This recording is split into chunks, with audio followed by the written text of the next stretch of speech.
Welcome to week 9 of the Snap UK podcast. You know the drill by now. Several opinionated Brits sit around a table and throw out their thoughts regarding the week's action from the NFL. With me at the Inches household, I have Jim, Griff, and Mr. Inches himself. Say hello. Hello. Hello. No Gary this week. He was last seen loading a shotgun and a shovel into his car and asking directions to the Shanahan household in California, which was quite weird. On a bye this week were the Lions, although they lost 27-14 to the bye week. The Seahawks, the Bucks, and what the fuck. Anyway, plenty to get to, as always, including our mid-season power rankings and some strange results that cropped up this week to remind us that you just never know who might win on any given Sunday. So, let's kick things off with Titans 28-16 Rams. No Henry, no problems. It turns out they're not a one-man team. No, they're really not. Ryan Tannehill's playing at the level he played at last season. Just above acceptable. Oh, now come on. He is operating as a top 10 quarterback at the moment. He drops out of the top 10 every 4 or 5 games, and then he pulls back in. And as long as he's in that region, they're not a one-man team. Upper Dalton. That's harsh. I wouldn't. I'd agree with that. Upper Dalton. Not a chance. Dalton on a good day.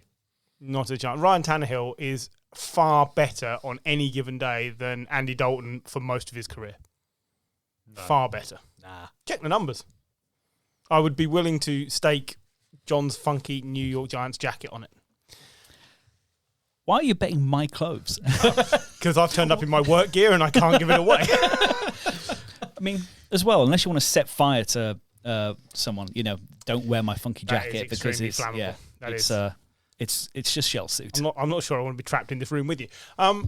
Look, that aside, the Tannehill conversation aside, they utilised 3 or 4 running backs to make up for Derrick Henry.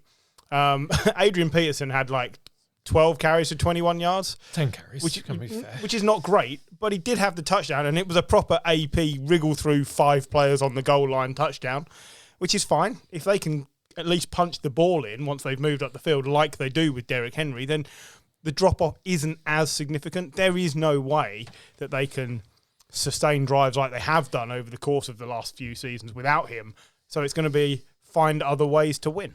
We're very focused here on the offense because the lack of Derrick Henry and the emergence of a top 10 quarterback, sometimes Ryan Tannehill, apparently.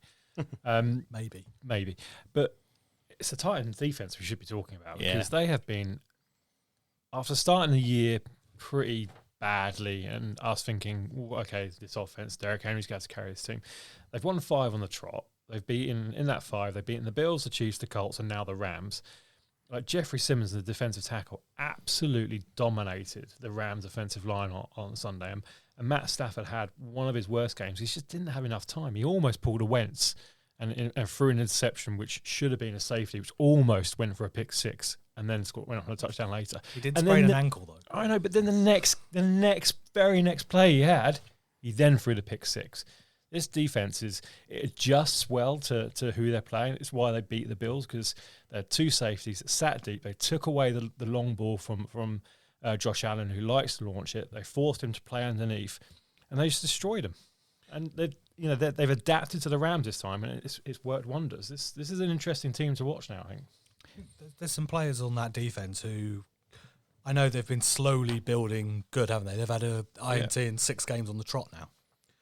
But Kevin Boyard has been one of the best safeties in the league for a number of years. Yeah. I mean, if he was in Britain, his nickname would be Fort. Really? That's that's my funding niche reference of the week.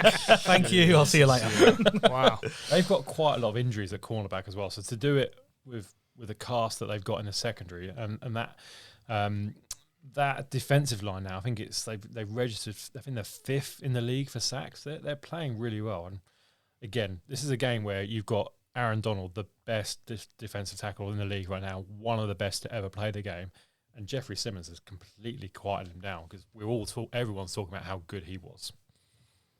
And he was someone who they were mocked for taking in the draft because he was injured, wasn't he? They took him in the first round and he was injured, but that was at a point where they had depth on the defensive line. You can afford to take a player who, all right, you're going to put on the bench for a year. If he had been fit, he probably would have been a top 10 pick. I was also pleased to see the re-emergence of one touchdown this game, Jeff Swain. Yes, 2 touchdowns in his previous 60 games, was it? No. 3 touchdowns. This was the 4th career touchdown. Yeah, it's it's nice to see him making a comeback after 60 games. But it shows that they've you have to compensate for AJ Brown, you have to compensate for Julio Jones, and that's where players like Jeff Swaim, who are, I'm going to say, below the Dalton level at times. I would say Andy Dalton might be a better tight end than Jeff Swaim.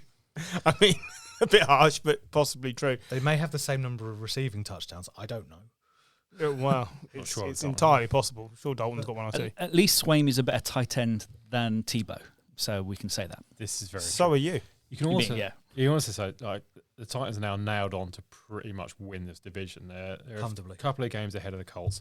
In their last few games, and they've got the Saints up next week, they've got to play the Texans twice. They've got to play the Jaguars again. They've got to play the Dolphins. They've got to play the 49ers, so that's another nailed-on win. And then also kind of the Saints and the Patriots and the Steelers, which might be hard, but you could see them winning out for the rest of the season. Okay, yeah. Well, the Rams' defeat was music to the ears of Cliff Clinkernuts as his Cardinals team stole a march on the rest of the NFC West by eviscerating the 49ers 31-17. I'm just going to leave now. No, the 49ers sucked. Over So to you, Jim. Cardinals were without Kyler, Hopkins, and AJ Green. And JJ Watt. And JJ Watt, but it's okay because they had Colt McCoy, James Conner. Colt McCoy, who coming into this game had 8 career wins. He's been in the league since 2008. Wasn't he at the Giants last year? Yes. Yes, he was a backup. Where he backed up Daniel Jones. He was in Washington as well for some time. Wasn't he? Yeah. Years, Yeah. 5 or 6 years. He was Started Browns, at the Browns. Yeah. I think it was 2008 or 9. He was. Oh, he's a proper journeyman. So 8, yeah. 8 career Average wins, quarterback. and then. Well, I mean, let's be honest. If you look at the numbers, he wasn't hugely impressive, but he also didn't make any mistakes. Like, it was mistake-free football, and just allow the talent around you and the coaching, which we should give credit to. We've been harsh on here, especially me, in the past about Cliff Clinkernuts and his inability to finish off games. Like, they would have fast starts and then do nothing else. But this was excellent. He out-Shanahan'd Shanahan, and Shanahan was extremely rigid and just stuck with a plan, and it clearly wasn't working. Jimmy G played okay, but you didn't utilise anything to make up for the lack of talent on the opposing team. Debo's injured, isn't he? Or is he? He's not playing, is he? He was questionable going into the match. Yeah. Still racked up 63 yards. But yeah, if you are really seeing a lack of depth in receivers at 49ers, because apart from Debo, Kittle was back this week. Kittle had his first lost fumble in his 58th career start. Yeah. And that was his first touch of the game, I seem to recall. Yeah, wasn't ideal, but other than that, he played very well. He did have a touchdown, first touchdown for probably a year and a bit, I think, since his injuries. Since week 6 of last season. Yep, so a while. You had old man Josh Norman against Rondale Moore and Christian Kirk. Yeah. It's not a great look. Christian Kirk, by the way, threw a beautiful pass in this game. Absolutely beautiful. Can I go on my rant? Yeah, go. I went to bed midway through the third quarter of this match, which is a rarity for me on a Sunday night. I normally stay up to watch the end of the 9:25 games. I went to bed in disgust because I don't know what this team is anymore. Terrible. Yeah, I mean, previous years you could lean on a really good defense and a decent running game. There's no identity. I don't understand what they're trying to have. What Shanahan's trying to do. Is it a passing team? Is it a strong defense and a running team? I don't know. They only ran the ball 11 times, and Elijah Mitchell's been playing really well, so I don't understand that. We haven't had as many injuries this year as we've had in previous years. That excuse is gone, although they are starting to build up now. The amount of times they threw a screen. Colt McCoy completed 22 of 26 passes, and a lot of those were screen passes. and we just couldn't tackle James Conner, who, yeah, he's an all right running back. He's above the Dalton line, I would say, in terms of running backs. We're going to mention that for every game. Yeah. Let's define every player, by the Dalton line. But James Conner isn't Derrick Henry. Let's not kid ourselves. He just like waltzed through our defence. Benjamin bundled over Dre Kirkpatrick. Why is Dre Kirkpatrick playing? He's like a pickup off the street when we lost Jason Verrett. Why is Jason Verrett in the team? He's injured. He's played 6 games in the last 3 years or something stupid like that. I don't understand where this team's going. It seems to be going nowhere this year, at least. So why the hell not just throw in Trey Lance now? Because Jimmy G's not going to be there next year, realistically. And if he is, then that's a complete and utter mindfuck. So why not now go, right, this season's done. We're 3-5. The Cardinals are 8-1. The Rams are up there, probably aren't going to lose very many more matches. In the NFC, it's really competitive. We're probably not going to get a wild card. Now is the time to actually think about, all right, let's not waste 2021. Let's use it for Trey Lance to get some experience and actually kind of start building a team again. Because we have to have a mini rebuild because we're just injured all over the place. The players that are coming in for the draft aren't getting games. Like our second round pick, Aaron Banks, was inactive. He's not played. He's one of the only second round picks not to have a start this year. So what the fuck's going on there? We're minus 44 in turnovers in the Shanahan era. Minus 44. That's the most in the NFL. Wow. That is horrendous. We've lost 11 of the last 12 home games. You are worse at turnovers than Daniel Jones. Yeah, we are. It's worse than the Giants. In that same period, it's worse than the Giants. And this is taking into account Daniel Jones and Sam Darnold. I am laughing in Giants fan for the first time this season. Quick, someone pass me some more coal to throw on the fire. We had the 5th best defense heading into Sunday's game, and it just got obliterated by good coaching with Colt McCoy had the game of his life. But let's face it, he didn't have to do much, did he? Sunday, Kyler Murray's out, DeAndre Hopkins out, AJ Green's out, JJ Watt's out. All right, I didn't think it was going to be a walkover, but I thought, sure as hell, we're going to fucking win this with our defense. Nice of them to not show up when they could have. Ran over. Okay, so currently in the conference, so in the race for the wild card, the Niners are 11th overall out of 16, but tied on win percentage with the 2 teams above them and only 1 game back from the next 2 teams, which are the Panthers and the Falcons. So they're not out of the wild card race. How do you turn it round now? What do you do this week? Because Trey Lance is not the answer for getting a wildcard spot, I don't believe. No, but I mean, let's be realistic. We need some leadership on the team. We've lost Richard Sherman, DeForest Buckner, who are 2 incredible leaders on that defense. We've lost Robert Saleh, who invigorated that defense with passion. That passion seems to have gone, and I don't think Jimmy Garoppolo can bring it on offense, because he's just too timid a person. Like, you look at what Justin Fields did in the Chicago game, you're like, kid played bloody well. And in his interview, he seemed like he actually controlled himself and looked like a leader. I've never seen that from Jimmy Garoppolo. Like, so where are the leaders on this team? I think they have to think about, in the offseason, going out and bringing some leaders. In terms of what they can do now, I just don't know. Think what you want to do. What do you want this team to be? Is it a running game? Is it a passing game? Is it a strong defense? And play on that. Because at the moment, I can't tell you what this team is. So Balky and Shanahan are guaranteed at least 1 more year. At least what? Lynch and Lynch and Shanahan are guaranteed at least 1 more year, right? Probably, yeah. So would you accept sacrificing this season to give Trey Lance time? Yeah, absolutely. Knowing that they're going to draft again and go again? Well, they're not. I mean, we don't have a first-round pick next year. Okay. Or the year after. So what? Giants fan laughing again. You know what? Like, we have 2, don't we? We do. Yeah. There is a lot invested in Trey Lance. Probably very high ones. And when you got a new quarterback, you can go 1 or 2 ways. You can throw him at the deep end, and either it works or it doesn't. Peyton Manning versus Sam Darnold. Or you can sit them behind an experienced quarterback like Patrick Mahomes did behind Alex Smith, like Aaron Rodgers did behind Brett Favre. The difference there is Alex Smith and Brett Favre were nailed on starters, and you knew they were going to play well, and you knew they were going to get their teams into the playoffs. Can you look at me and say, like, Jimmy Garoppolo, where is he on the Dalton line? Because I'm saying he's bang below it right now. He's in the middle because he's up and down every week. Some weeks he's really quite good. The problem you've got is... I think we had him in the early 20s. Yeah. when we did He's the lower Dalton level. Yeah, exactly. Okay, but the problem you've got is he still represents your best chance of making the playoffs, and because the season is one game longer, you've got a realistic shot of making it. The guy who 2 years ago won the NFC Championship.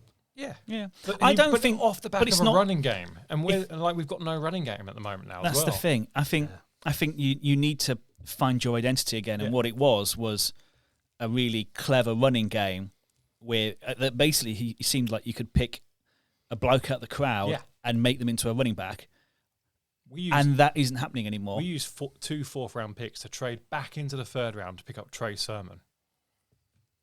Anyone seen Trey Sermon this year? Is he not had some sort of disagreement with the team about like fumbles and the way he was being used? I gather there's been some noise about that. Okay, so the team as well, like you saw, you've lost Richard Sherman on the defence and replaced it with Josh Norman, who Stupid bloody penalty. Stupid penalty. Arguing with his own team. I mean, he'll get cut at some I point. think he will be cut. He's not good enough. He's to a keep. cut candidate. You cannot make problems for yourself like that when you're not that good anymore. Although what I want to see is Odell Beckham join a Cardinals or a Seahawks, so we do get Beckham and Norman fighting again. And as well, if it's the Seahawks, it just means they'll plummet again, which would be a great laugh. One thing I just want to pick up on this is how good Arizona's defense is. Yeah. It's good. Yeah. Don't get me wrong. I actually, Isaiah Simmons is fantastic. He was a 1st-round defensive pick. Jordan Hicks as a middle linebacker is one of the better ones.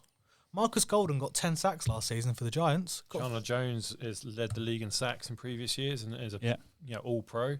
Butter Baker's the highest paid safety in the league. Robert Alford as a cornerback played in the Super Bowl for the Falcons. Absolutely. I don't think we should take anything away from the Cardinals because they were absolutely the better team on Sunday, both on offense and defense. But I also think that we didn't give them a game.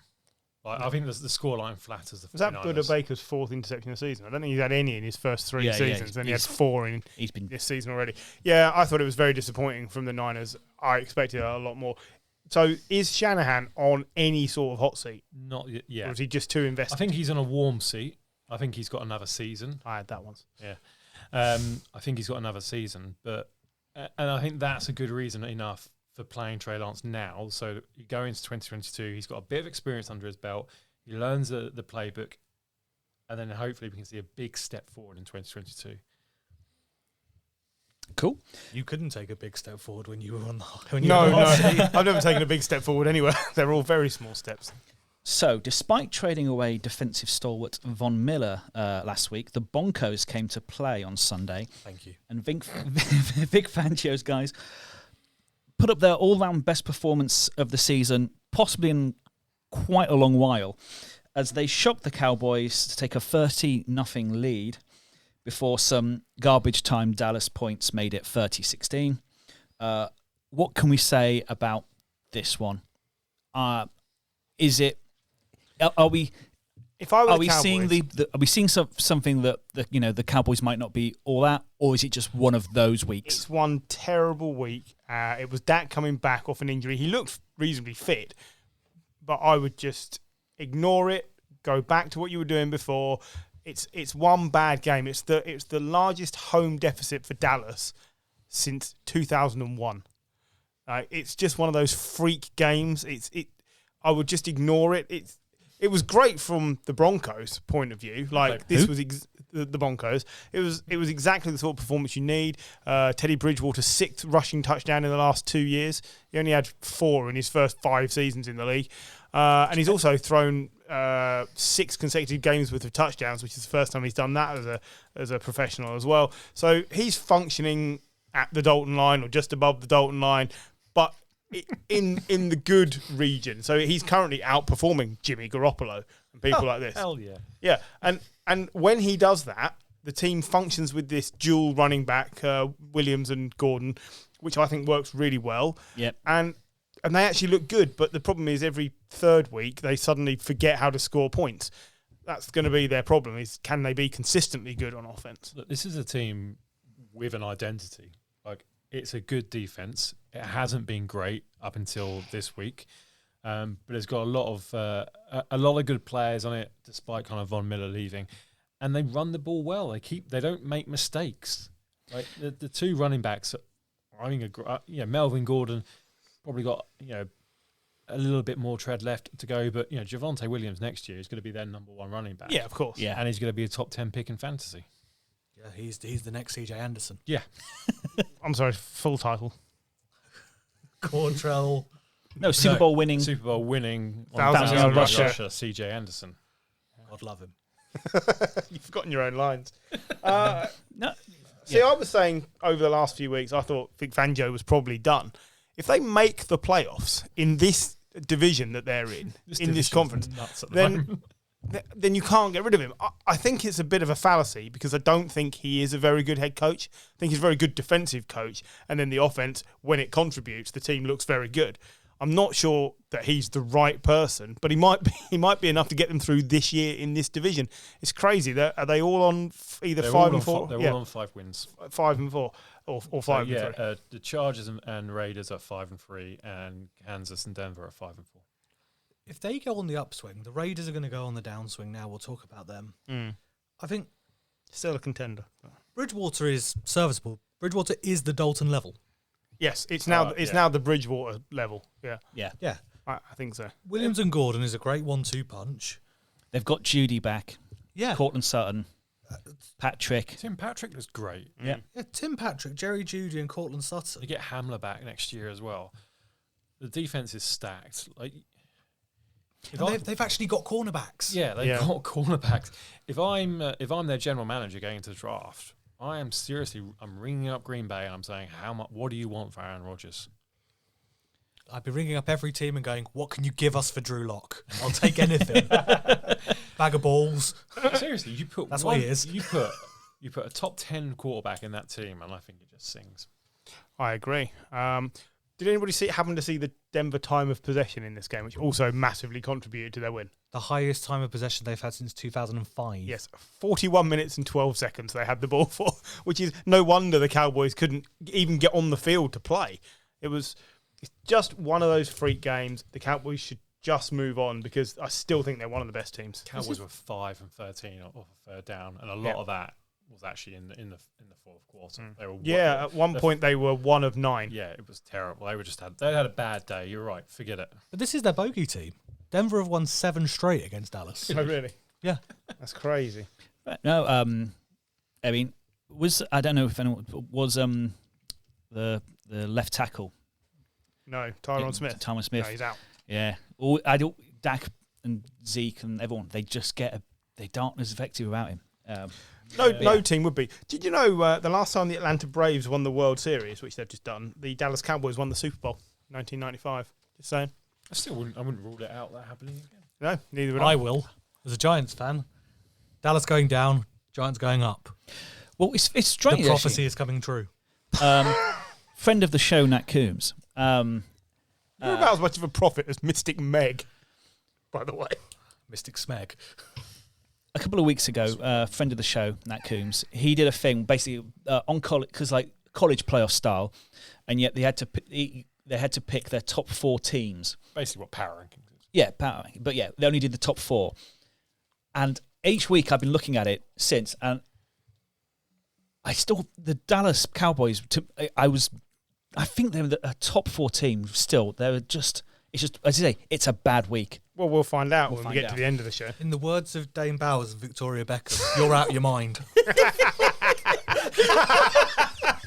It's this week's Sudetenland. So,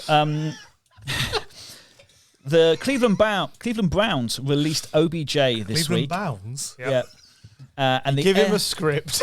Look what he does. He trips up all over it. And look, I don't get to speak often because normally I have to sit behind the screen. Behind the buttons. So, now I'm getting to ruin it all for you. So what you're saying is now Gary's not here, you can get a word in edgeways. Yes. So, the Cleveland Browns released OBJ, and the air of toxicity seemed to vanish as the Browns crushed the Bengals 41-16 on the back of some impressive defending and Nick Chubb's legs. This was very impressive from the Browns, This wasn't was it? as dominant as it gets over a divisional opponent. They were absolutely smoking the Bengals. Now, let's not forget, the Bengals at one point were the top seed. 2 weeks ago, they were the top seed in the They AFC. beat the Ravens. And now they're we were bottom broad of in this them. division. Yeah. This Which is a shows weird you- old division, isn't it? We'll see when we get to the power rankings again. But I said to John, all the teams between sort of 8th and 20th, you can pretty much throw a dart at a board and you'll get it right. 'Cause- Isn't the top seed changing in the AFC every week now? Yes. Basically, Yeah, I think more or less. by Sunday night it had become the Tetons, and they won, which was the first time they sort of yeah, that's it. we've held top seed. We should say Nick Chubb was the main reason why they were so dominant. Yeah. He had 137 yards and a touchdown. Yep, 2 touchdowns. 2 touchdowns. It absolutely, like, at one point, he just strolled away from the Bengals. It was brilliant, but he now has COVID.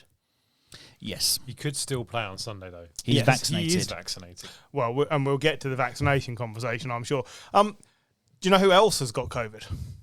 Demetric Fulton. It is Demetric Fulton. I was hoping for a metric scale update at some point today, so Paul will be sorting that out for us. 1 reception, 22 yards, Paul. We don't want it in yards, do we? No, Oh, no, I'm just giving him the stats so he can work it out. but yeah, so Joe Mixon. Yeah. I want to talk Joe Mixon. Turns out he's got COVID 17.37. Sorry. Oh my God, that's both thumbs this week you've used to get things in. Well done though. Yeah, Joe Mixon, is he now reaching the point where we can say he is playing at his potential? Because there's been a lot of criticism over a couple of seasons where people have said he's playing below par for what his talent should be. And I think now he looks every bit the lead running back, lead receiving back. Like, he is the go-to man for Burrow when everybody's concentrating on Jamar Chase. I'm wondering if the Chase thing has helped bring Joe Mixon out of himself, basically. possibly. It absolutely has, because, in the last couple of weeks, the Jets and the Browns have committed 2 defenders to Jamar Chase, and that's how they've quite. I think he's had something like 70 yards over the last 2 games, which compared to the rest of the season, his season is pretty bang average. But I will say, the Bengals' offensive line still isn't very good. yeah, Burrow is still scrambling a lot. He's still under pressure a lot. And that also affects the running game as well. I think Joe Mixon is better than what his stats are saying. I think get a good interior lineman into Cincinnati, and I think you'll see him excel and probably go on to another level. But I still think he's a top tier running back. I see, speaking of linemen, that the Browns re-signed Teller today, the right guard. God, yeah. And their point being that they've realised that, okay, we dominate through the run game. We must keep this line together because when you have a bad line, look what happens. Their seasons for the past 10 years before this. Well, exactly. 25 years. Yeah. But I think that's a great thing to do, to commit to that player. I still think Baker's going to get his deal. Like, he was 14 of 21, 218 yards and 2 touchdowns. That's just efficient. It's not great, but he doesn't need to be anything other than efficient. And when he spoke after the game and he was asked about Beckham, he just said, no problem. He's gone. We're moving on. He's moving on. I haven't spoken to him, but hopefully everything's cool. And it was just leadership. It was fine. He's handled himself really well the last couple of weeks with it because, Beckham's dad basically winded him up. yeah. Yeah. I mean, I didn't see a Beckham senior video of the Browns winning without Beckham. no, bizarrely, it's Baker's had 5 games with 100 passer rating in his career. 4 of those games without Beckham. And the one where Beckham played, he had no receptions. So I think there's a couple of things there. Yeah, he's better without Beckham, but a lot of those stats are when Freddie Kitchens was the head coach. So I think you can wipe those off. Well, But yeah. what I will say is the whole. You mentioned kind of Baker's conducted himself really well over this whole OBJ thing. I think the whole organisation has conducted themselves well. Like, past Browns team probably would have bent over backwards to try and keep Beckham as a supposed star player. Stefanski and the general manager Andrew Barry have gone, he's not important. We seem to play better without him, irrespective of what I just mentioned about Freddie Kitchens. Just get rid of him. Fine, he's gone. I mean, I know there was no guarantee money anymore, but they have still saved themselves $26 million as well over the length of his contract. Probably some hassle. And A lot of hassle. He's just more hassle than he's worth. You see it in basketball from time to time. Players move for big money, and it just doesn't work even on a decent team because they are divas, is effectively what they are. And he is a diva. Years ago, Colin Coward described Beckham as the icing on the cake. Like, you don't need it. It's just there to make it taste a bit better. But the team plays brilliantly and is the cake, and then you just throw him on the top and he's there and he'll make a highlight play. And that's all he's ever done. We're still talking about a catch from 2016. He's never recovered from his injuries, which means never been the same player. 5 years now he's been dining out on that catch. I know he was very good in New York, but he was also trouble. He was trouble. The last 2 years were injury plagued. I mean, he was front and center on the picture of the boat. Let's not forget that. Yeah, the start of the new downfall for the Giants. Exactly. So yeah, it's I look forward to seeing where he goes, because I think it could be. Do you not think there's a chance he pulls a Cam here and just doesn't go anywhere? Potentially, yeah. I think any team that's like, he says he wants to go to a contender. Now most of shit. Yeah, so do I. Most of the teams who are in contention, air quotes. I want a fit next wife. That doesn't mean I'll get one.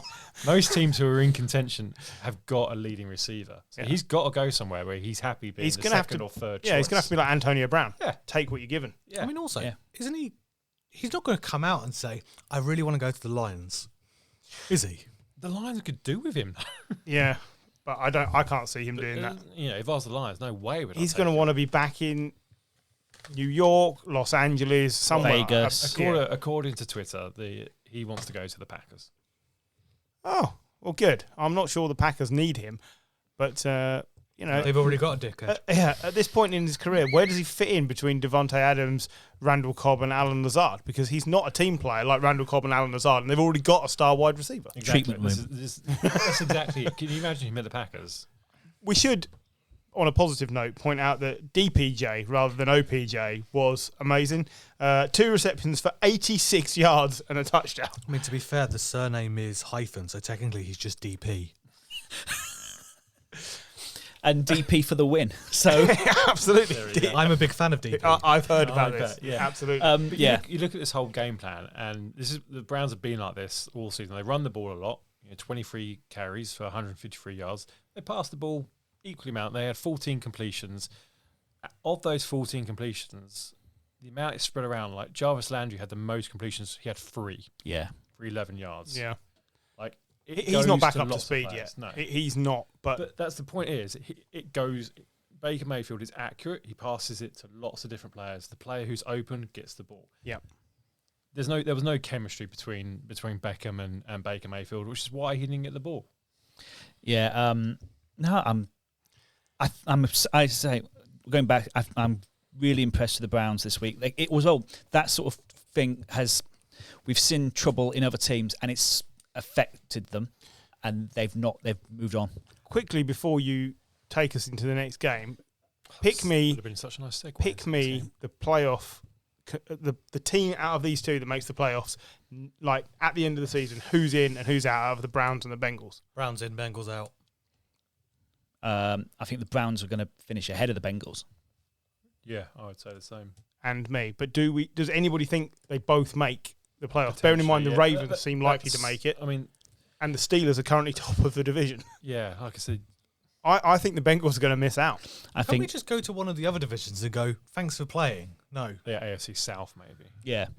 No, I of the 4 teams, I know when we get to our power rankings, there may be disagreements, but I think the Bengals are the weakest. I think it'll come down to experience as well. I think the coaching is the weakest. I think Zach Taylor's been a lot better, but potentially you're right. I think it's going to come down to Zach Taylor and Mike Tomlin. Yeah, and I think there's only one winner. So, has any team in history had 3 weeks worse than the Las Vegas Raiders? First, Gruden, which we've discussed. We mentioned briefly Henry Ruggs last week because we weren't sure of details. Details have emerged. We don't need to talk about it. Well, let's just say what we know. He was involved in a fiery crash with another party who has passed. He was 156 miles an hour, 127 miles an hour when he collided. A gun was found in the car. His girlfriend was a passenger, I believe, is seriously injured. He has been released. Not from custody, though. By the Raiders. So that's, we won't go into the gory details, but that's just what's happened. As well, Arquette has also been released. Second round pick? Second round pick. End of the first round, wasn't it? End of the first round. These two were both picked in the first round the same year. Oh, I mean, that's not good. So he was basically caught on film threatening someone's life with a gun. Yeah. You got to go. Yeah. You can't do that. You've got to go. Your name's Tyreek Hill? I don't think he was ever caught on film, though. No. Someone with a gun. I think... But your point is valid. The point is valid. That mean, just because there aren't other scumbags who got away with it doesn't mean this guy shouldn't get what's coming to him, and that is the loss of his job, and any legal proceedings that follow. As well, they also lost to the Giants. Hey. And we're respectable now. 23-16. I mean, so only one team has not scored 30 points since the start of 2020. It is us, New York Giants. But it doesn't matter because in the last 3 games, we've only conceded an average of 13 points. Yeah. So if we can score 14, we're fine. So evaluate the Giants' defense first. That's what I think. Superb. Getting better every week? Good. Yep, complete. Yeah, I think as well, it's almost a shame that we've got the bye week because I think it's nice the momentum. I think we're getting better. But I think if we can build on this, I mean, Derek Carr, longest play of the game, 24 yards to Waller. Bradbury covered Waller superbly. And Xavier McKinney, 2 interceptions, 1 returned for a score. His first pick 6. Pick 6. Second 2 interception game, although the first one was in like a 30-16 loss or something ridiculous. This was he jumped the route beautifully as well. Yeah. Like Carr just did not see him. No, it was the pass rush confused him, and McKinney just got in there beautifully. I mean, I mentioned Jeffrey Simmons, who's been having a good year. I think Leonard Williams seems to be getting better every time we see him. It's a great signing. You can build a defence around a player like that if he's playing to that sort of potential. Quitty Pay. 5.5 sacks as well. So he's a top rookie. So doing well. But yeah, the defense is great. Devontae Booker is doing fine. 50 plus scrimmage yards in 5 consecutive games. That is the longest streak of his career. Yep. Shock. He's done well as the fill-in for Saquon. I don't think you could have asked much more. I would like to see them used as a 1-2 punch. Absolutely where I was going. You've got to give Saquon rest. You cannot. It's a bit like the Panthers are going to find with McCaffrey. They need to keep playing Chuba Hubbard, and you guys need to keep Devontae Booker or someone in rotation. I think Booker D has earned himself a contract here completely. Yeah, I agree. He's been playing really well. I mean, he's done. I mean, we had Devontae Foreman last year, who was Devontae Freeman, even not Dante Foreman. No, not Dante Foreman. We're not that desperate. A mixture of the two. You had Dion Lewis. Was that 2 years ago? Last year. Oh, last year. Last year as well. Yeah. Didn't last. I think but I don't think these players ever get enough work. I know Saquon is the explosive player, but he's also injury prone. And again, McCaffrey is the other example where you bring them back, you lean on them, they play well for 4 games, and then they're injured again because that's all you do is feed them the ball. You've got to learn. You've got to learn from these mistakes. Yes, he's brilliant, but there's no point in being brilliant if he's on your bench or in your treatment room. Yeah. So keep Booker because I think he's played really well. I also think you can scheme more with Kadarius Toney as well, and he can take more running plays. Yeah, he's passing plays as well. Yeah, he's the wide receiver unit's really good, but it needs to all be on the field at the same time. Yeah, and Golladay was probably our lead receiver this week, but he's coming back from an injury. Tony's also coming back from an injury. He was used more as a gadget. Ingram was the lead Evan receiver. Ingram. An amazing touchdown catch. Yep. Oh, superb. Was that his first touchdown of the season? Yeah. Probably, It's the first time I've seen him catch a ball this season.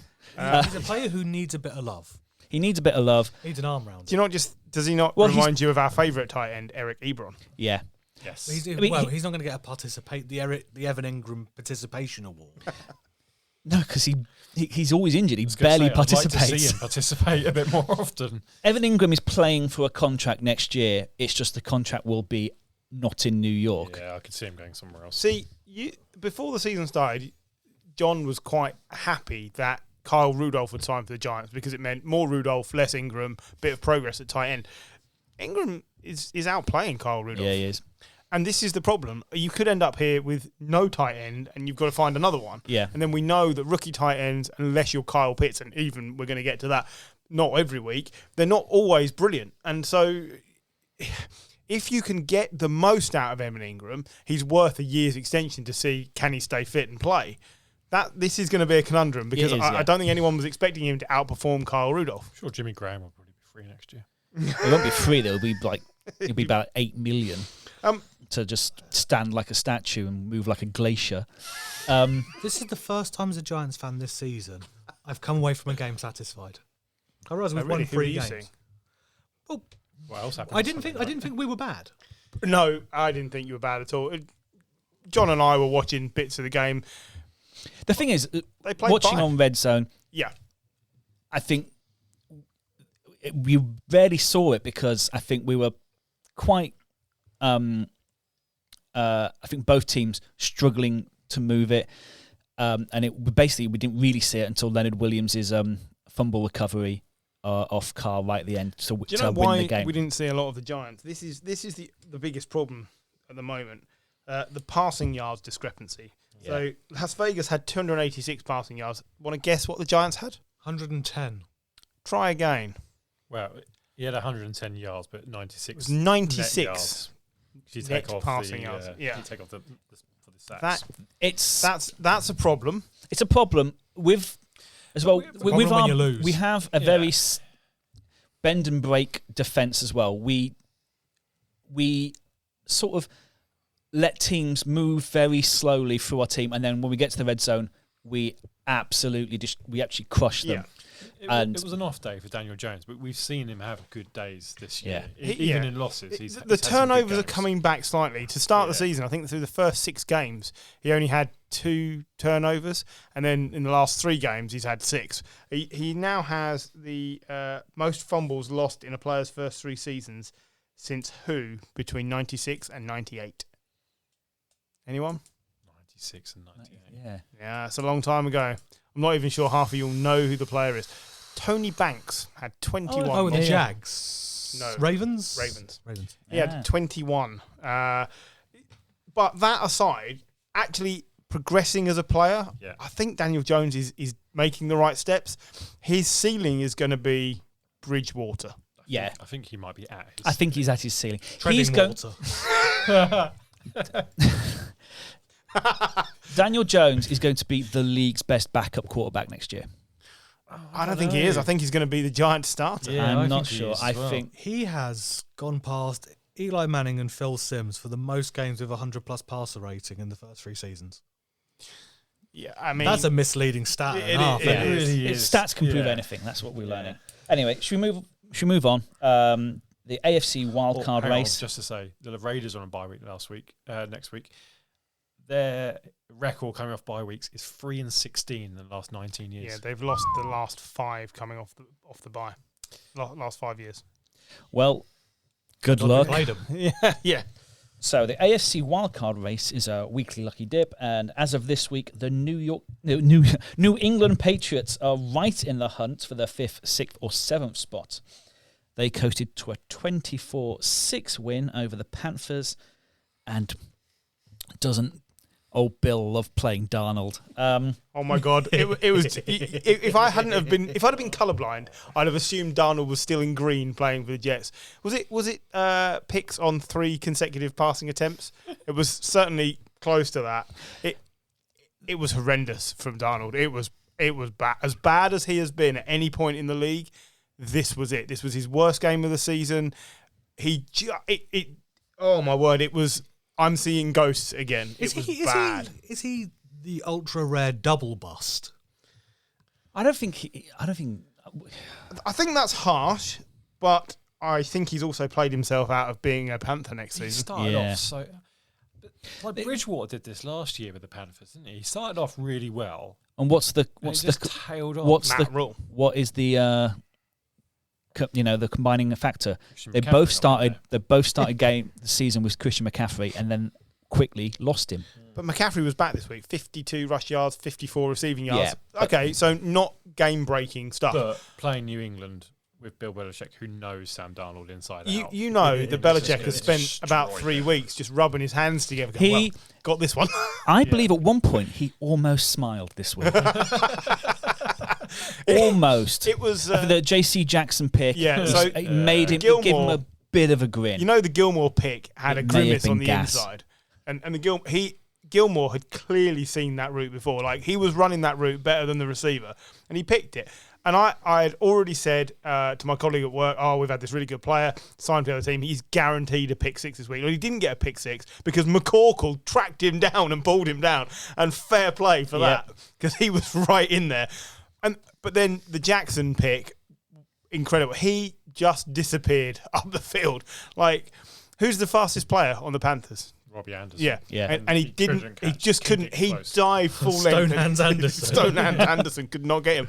And you just knew from that point, that's it. The Panthers are done, because Darnold just collapsed. And this is the story of his career. Once he's in a bad rhythm, it's confidence.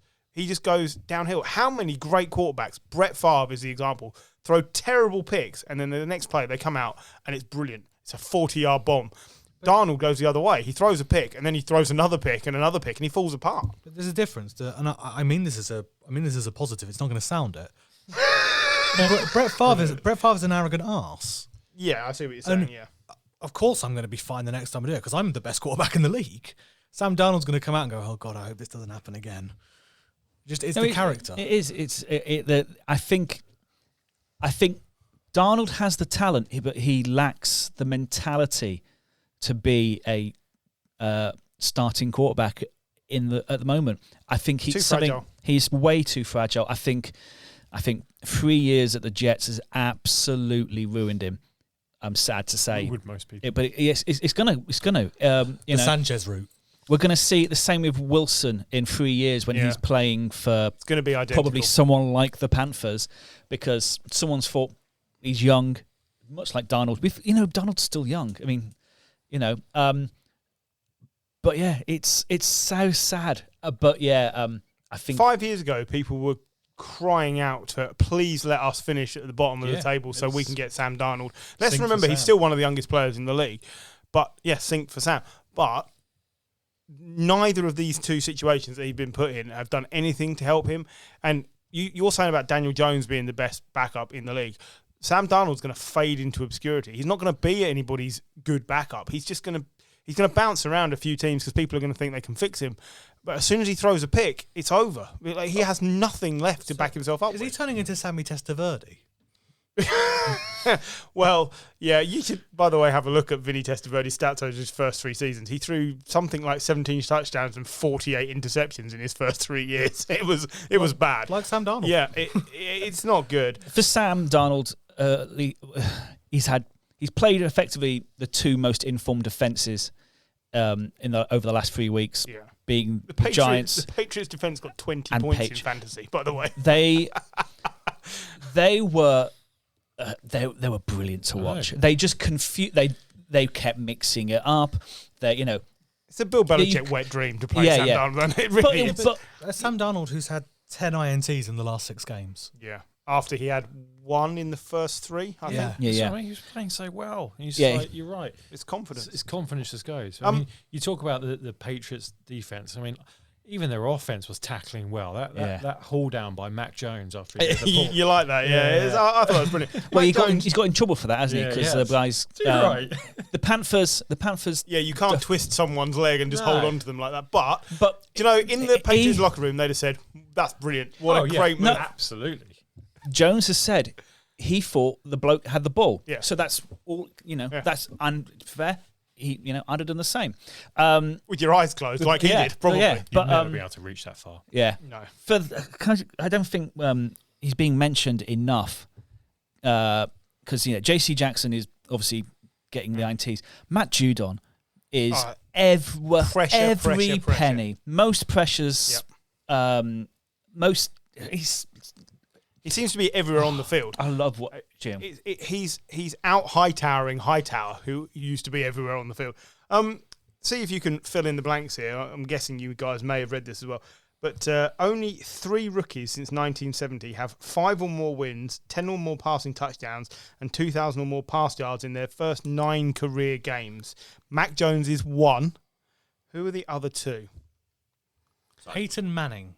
No. He had a terrible first year. I missed So that one. 5+ wins, 10+ touchdowns, and 2,000+ pass yards in their first 9 career games as a rookie. Andrew Luck. Yes. Because he was phenomenal when he started. Andrew Luck and Dak Prescott and McCorkle Jones. I don't know. We say it every week. He's in the right situation. So, it really devalues him as a player, calling him McCorkle. I know that's his name. But I love it. I love it. Here you go. Judon, 9 sacks, tied for second in the league. 40 pressures, which is 4th in the league, and 17.2% pressure rate, which is 2nd in the league. He's been a great every signing. penny. You know what I love most about him is those red sleeves because he's easy to spot on the field. Yeah. Well, that's it. He must And yet be. he still Well, manages to he break must through. as well. That for someone who is sort of broken as Darnold, seeing those red sleeves must absolutely scare the shit out of him. And as well, they did it to Herbert before. Yeah. They are a defense on the up. Do you know what? Somebody pointed out to me that Herbert, the previous game, and then Darnold in this game, both claimed to be confused by the coverages. But actually, they didn't do anything special. They just made them think they were going to, and they didn't really do anything. It was bog standard coverage most of the game. They did switch it up. Yeah, from time to time, but not every play every like you play. would think they were doing. But it's Belichick, just Yeah. the aura of He's a Belichick. genius. Yeah. He's going to do something here. Oh, no, he's just done a cover 2. The Pats are 4-0 away from Gillette season. Yeah. Right. That which is a great record. And the other thing we must mention is the Damian Harris, Ramon Stevenson combo. So all of a sudden we've replaced LeGarrette Blount and James White or Dion Lewis, whichever one you want to put in, with this pair. One who's busting and taking the touchdowns. And Ramondre Stevenson was brilliant. I felt gutted for him that they let him rack up, what was it, like a 40-yard run and then didn't give him the touchdown. I didn't. Harris in for a 1-yard score. But it's working. It's working. They are both questionable for this coming week. Both may have head injuries. Yeah, so it might be Brandon Bolden and someone I can't remember. Decent enough But game Brandon on Bolden Sunday does as well. fine. 54 yards. Yeah. I love a 54 If yards. Let's move on. If the running game's working, the Patriots will be fine. That is exactly it. Let's move on because we're going slightly long. So NFC South, the Bucs sat back and watched the Atlanta Falcons turn on the Korean missile as time expired to beat the Saints 27-25. So I guess Simeon has won the race against tight end running back Taysom Hill. Shock. I think we all said that would happen. Did We all not? said, and I here's what Simeon, I don't think, did much wrong. There's nothing to think. There's nothing to watch and go, I think we need to bring in the running back as the quarterback. He played better than I've seen Taysom Hill play. He just doesn't have the legs. He's not going to run anywhere. No, you look at his stat line: 25-41, 249 yards, 2 touchdowns, no interceptions, 1 sack. Yep. No. I would have killed for that on Sunday. Yep. I mean, there was a point where I was playing football Sunday and travelling to watch the games with Griff and listening on the radio, and Saints had a 13% percentage chance of winning because there were 2 scores back, and then they score. The Saints scored, and you're like, the Falcons are going to Falcons this, aren't they? Even when I watching the kick right at the end, it was only until I remembered it was Younghoe Koo, and then you're like, actually, this guy's brilliant. This guy's brilliant. And you're like, it's fine. They're not going to Falcons. Is he not this. doing an extension this season? Like, is he not out of contract at the end of the year? Just imagine if the Chargers actually kept faith in their kickers. Well, we'll get on to that. We will. Look, Younghoe Koo's been brilliant. There should be a fair comparison here between Cordero Patterson and Alvin Kamara. I never thought I'd hear myself say that. But look at the numbers. Look at the season. Like, Cordero Patterson is doing everything that Alvin Kamara has ever done for the Saints, all in one go. And he is the reason why they're back on track. That coupled with the fact that Matt Ryan has suddenly remembered that he's a top 10 starting quarterback. He's above the Dalton level. You were mentioning him a couple of games above, now. Yeah. Did he score a rushing touchdown this week? He did. Did anybody watch it? Did you see how much he fooled the defence so that they all ran the other way and he basically just walked into an empty end zone? I remember Peyton Manning doing something like that for the Broncos. And it's the fact that Matt Ryan and Peyton Manning don't run touchdowns. No, he sold it so well. Yeah. Everybody looked the other way and he just sort of sauntered off to one side. It's always the best when the camera follows the running back and. I think because Peyton was so slow. So slow. Matt Ryan is still quicker than Peyton Manning, but not by much. No, but look, Matt Ryan's playing well. Cordero Patterson's playing well. Kyle Pitts, he's already at 500 receiving yards for the season. Like he disappears in games for stretches, but then he turns up again. He's doing not enough. playing in a great team. No, that's the thing. But what are they now? Going 4-4, the Falcons. They're a game off the Saints. Yeah, and this is the point. And if they were playing again tomorrow, which team would you take? You'd take the Falcons. I would say flip of a coin. They're really close because I think they're well in the hunt here for the wild card spot, and I did not think the Falcons would be anywhere near. I think it's just their defense which will let them down. I think Arthur Smith is doing absolutely phenomenal work with the offense. I think he's employing a system where he doesn't have receivers, he doesn't have running backs, he doesn't have tight ends, he just has weapons. What are the Saints' next 3 games, though? That's the key thing for them because they need to. So we're expecting the Bucs to walk this division, right? So the Saints are at the Titans, at the Eagles versus the Bills. See, conceivably they could lose all 3 of those. Yeah, I mean, I think it's quite. They lost to the Eagles last year. They couldn't deal with Jalen Hurts. I think it's quite possible. At best, for me, they go 1-2 out of those 3 games. And I know the Bills have got problems, and we'll get to that. And then they got the Cowboys after that, by the way. There's not the only thing lacking when you replace Winston with Simeon is there's no explosive downfield play. So they're not just going to run past people like they have been doing. It's all got to be scripted. But you've also brought in Sensible Simeon. Yeah. Yeah. Who, by the way, he had one of the best pre-game quotes when he said, "I'm hyper aware of the fact I've been paid a lot of money to sit around for 3 years and do nothing, so I better play all right today." Yeah. And that's fair. He does have a bit of a mullet going on, but that's fine. We'll move on. In a shock bigger than the Broncos whooping the Cowboys, the Buffalo Bills could only manage 2 field goals against the shitty Jaguars in a 9-6 defeat in what will go down in the annals of time as a fucking awful game of football. It was a shocker. A shocker of a result for the Bills. I mean, a shocker of a game. It was, but I guess it was Josh Allen versus Josh Allen. The Josh Allen Bowl. I've heard nothing but the Josh Allen Bowl. Jesus, Look, let's just tick it off here. Josh Allen of the Jags had a strip sack, recovery, interception, and a normal sack. Yep. He's the 7th overall pick in the draft. He should be playing. He got 10 sacks last year, and I think 9 the year before. He's I also think player. If that Josh Allen had been quarterback of the Bills this week, he would have probably done a better job than Josh Allen. Bit like the Cowboys, I think Josh Allen just had an awful game. They started off the game last week against Miami. They were really close. And eventually, they pulled away. And you're watching this game on Red Zone thinking, when hang on, when are you guys going to start playing? Because that's what I expected. I expected to get to the 3rd, 4th quarter, and suddenly the Bills will be 38-9 up.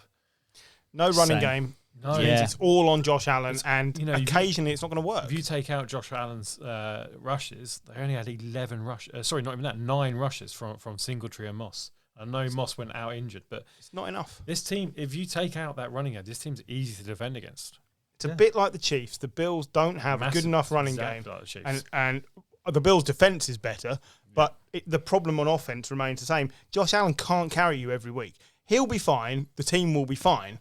But this is occasionally going to happen when a team manages to stymie the passing game. There's nothing to fall back on. Yeah. We should credit Jacksonville. They did a good job. And they did a good job without James Robinson, who's their best defensive player. Do you remember Carlos Hyde? He played. Best defensive player?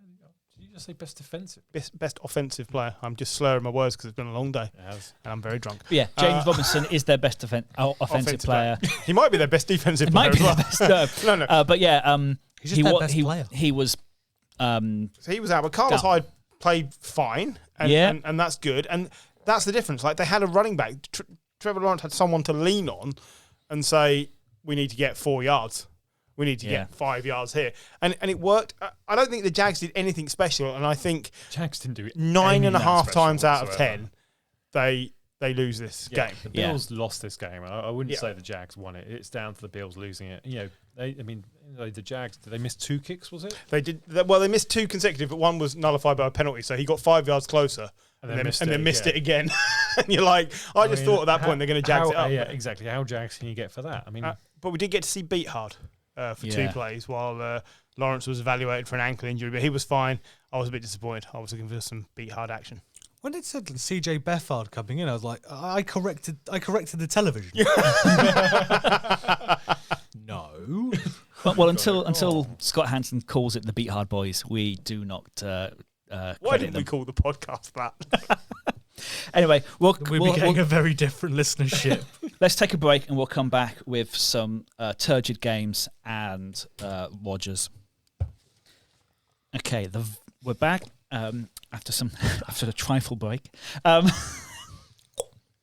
the Vikings are officially snake bitten. They lose by a single score for their 5th time this season, dropping to 3-5 after a 34-31 defeat to the Ravens. Total number of points they've lost by over the 5 defeats, 18. 18. It's just over 3 points a defeat. Yeah. I mean, they took a commanding lead against the Ravens. Yes, they did. And you sort of got 20 points up at one point. 20 points up, yeah. You got Kirk Cousins basically in a nutshell. The first half was good Kirk. The second half was bad Kirk, and overtime was just really bad. And overtime, was more of a continuation of bad Kirk. Cousins. I mean, we've mentioned the warm seat a couple of times tonight. Mike Zimmer's keeps getting warm, and I do feel for him because but win the a Vikings, game. The Vikings need to. They can't get out their own way. No, win a game, Zimmer. I'm sorry, it should be over there. Even in overtime, they had a brilliant play to get the ball back, and then they went 3 and out. Yeah, it was there. You just got to move the ball. You've got one of the best running backs in the game. You've got 2 of the best wide receivers in the game. The Ravens' defense is good. It's not as good as it has been in past years. No. They should be able to move the ball to get into field goal range. And to be honest with you, when they are in a field goal range, it's not like they got Justin Tucker sat there. No. As soon as you saw him wander onto the pitch, Justin Tucker from 36 yards. I didn't even bother watching it. Yeah. I just assumed it was going to be a score. We all did. He just keeps. It was his 18th game-winning kick in his career in 10 years. That's nearly 2 a season winning games. That's how valuable you are. He's brilliant. Anybody know when Mike Zimmer started coaching the Vikings? 6 years ago? Any raise on 6? 8 years ago. 2014. 2014 was when he first started coaching the Vikings. Halfway. So, halfway. So in those seasons, they won 7, 11, 8, 13 in 2017, 8, 10, 7, and 3 so far. So not terrible numbers, but they've been to the playoffs once, twice, 3 times. Yeah. You remember when the Lions got rid of Caldwell? Yeah. You just got to Jim playoffs Caldwell, 2 out of 3 seasons or something stupid like that. Or didn't you feel this is what would happen to the Vikings? It depends what they do. I mean, I think they're actually at a point There's where a good squad there. there's a great squad. And sometimes things just get tired. Yeah. And you just need a refresh. Not every time a coach is fired do you need to go into rebuild mode. Sometimes you just need a new person in charge. Yeah, new in voice. charge. Yeah, that's it. And I think it's a new voice. If they can get the right hire, which is the $60,000 question or whatever it is, that is. But I don't know. $6 million question. Yeah. I don't know. It's a lot of dollars kind of as a question. underpaid that question somewhat. But it's a $6 million man, but wasn't it? It's the $64,000 question. Yes. Which was so it was a game show. Who played the We're old. $64,000 question was who played the Bionic Man? Yeah, the $6 million man. Steve Austin. But yeah, Stunning Steve Austin. They've got the makings of a quite good team. But yeah, it's coaching. That's the coaching. problem. You can't keep. He can't keep looking to his players and faulting them. It's coaching. It must be coaching. It's consistently a problem for them. 5 times they've lost by a field goal on average, and they've lost 5 games. Like, yeah, their biggest defeat is 7 points. Yeah, but that's ridiculous. You can't be this bad without it being a coaching issue. Yeah, and this week, the 49ers get absolutely tonked. I'd be jumping up and down in frustration at the Vikings. It's the hope that kills you. Yeah, exactly. Let's talk Ravens. For the Ravens, of course, they have 2020's Lamar Jackson, who is just brilliant to watch. And in the second half, started to make connections with Marquise Brown and, and of course, they also, running back, they have 2016's Devontae Foreman. Freeman. I know. I'm joking. 79 yards on 13 carries for Freeman. And 2015's Le'Veon Bell. 48 from 11 for Le'Veon Bell with a touchdown. And Lamar had 120. That's over 200 rushing yards again for the Ravens. It's almost like bringing in decent players on free agency works well for a team. Well, occasionally it does. They've still got Latavius Murray to come back as well. Exactly, yeah. So, considering this team lost its first three running backs to ACL tears in the preseason, they're doing okay. It's been a good recovery in that position for them. The Ravens for me are and we'll see with the power rankings shortly. But for me, I think they're flying up. I think nobody's going to want to play them. I don't know that you can definitely beat them. I think with the Ravens, I think over the full season, but I think one-on-one, like if they get the chance to just, plan a game properly, like they did against like the Chargers, where they absolutely destroyed Justin Herbert. I think, now the hoodoo, the playoff hoodoo is gone for Lamar Jackson. I think he finally won a game last year. I think they can go really deep this year. I still think that if you've got the right defensive play happening, if you've got the right scheme and you can keep Lamar Jackson in the pocket and lean on him to rely on his arm, I think they're beatable. I'd like them to have another receiver. They're doing all right. I think the receivers they've got are fine. Marquise Brown had a good game. Rashad Bateman, who's their first-round pick from last year, the last couple of games, he's come up as a really good receiver. I'd like to see more from Mark Andrews. I don't think he's doing very much this year. No, he's been quiet. Justin Jefferson on the Vikings, second fastest player ever to 2,000 receiving yards in the Super Bowl era. Want to tell me who the number one is? OBJ. Weiss? OBJ on the nose. Yeah. I mean, he's only added 900 yards since. But yeah, it was OBJ. Justin Jefferson is outstanding, and that drags me back to the point of the Vikings are now being wasted by Mike Zimmer. Yeah. Did you see Justin Jefferson's attempted block though? It was the arm waving. It was a bit brilliant. It was I did enjoy that.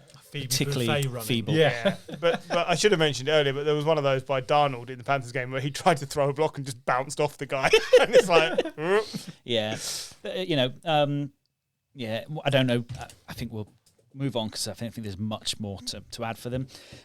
So move on to this turgid game. So I think we can mention the game because Green Bay lost to the Chiefs. I haven't got the score ahead of me, but it was 13-7. Love doesn't conquer all. No. The main...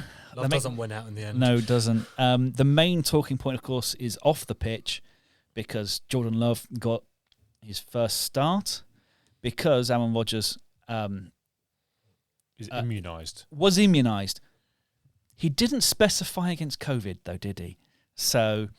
and here's the thing, like, but he's okay for equine illness. Yes, takes his medical advice from Joe Rogan. Yeah, I mean, this is the point I was making to John at the weekend, right? You've reached a bad point in life when you have more respect for Kirk Cousins than you do Aaron Rodgers, because Kirk Cousins straight up came out and said, "I don't want the vaccine. I don't believe in putting it in my body. I'm going to take precautions to make sure I'm not a problem on this team." Aaron Rodgers just flat out lied. Yeah. So, excuse me, a man who I already thought was an arrogant arse and a bit difficult to deal with, suddenly went down in my estimation. Yeah, you're a great player, but what's the point of being a great player if you're not able to play because you've lied to everyone? Elite running back Aaron Jones came out and said he's put himself before the team this week, and you can't deny that. I mean, not only, I mean, it's, I think we mentioned it before that we kicked off. Like,